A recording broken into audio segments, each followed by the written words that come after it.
بسم اللہ الرحمن الرحیم۔ میرے عزیز طلباء اور طالبات، السلام علیکم۔ میں آپ کی اردو کی ٹیچر آپ سے مخاطب ہوں۔ آج ہم کریں گے اردو گرامر کا کام، کہانی دوست وہ جو مصیبت میں کام آئے۔ پرانے زمانے کی بات ہے کہ دو دوستوں نے روزگار کی تلاش کے لیے شہر جانے کا ارادہ کیا۔ انہوں نے اپنا سامان باندھا اور سفر کے لیے روانہ ہو گئے۔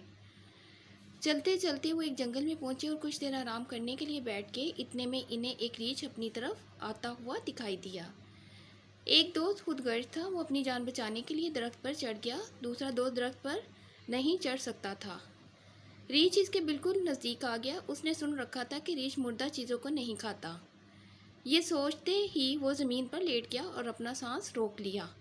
ریچھ اس کے قریب آیا، اسے سونگھا اور پھر چلا گیا۔ درخت پر بیٹھا دوست بہت حیران ہوا۔ اس نے نیچے اتر کے پوچھا کہ ریچھ تمہارے کان میں کیا کہہ رہا تھا؟ دوست نے جواب دیا، ریچھ نے مجھے یہ نصیحت کی ہے کہ خود غرض آدمی کو کبھی دوست نہیں بنانا چاہیے۔ اخلاقی سبق، دوست وہ جو مصیبت میں کام آئے۔ آج ہم نے کی ہے کہانی دوست وہ جو مصیبت میں کام آئے۔ انشاءاللہ تعالی اگلے لیکچر میں پھر آپ سے ملوں گی۔ اللہ حافظ۔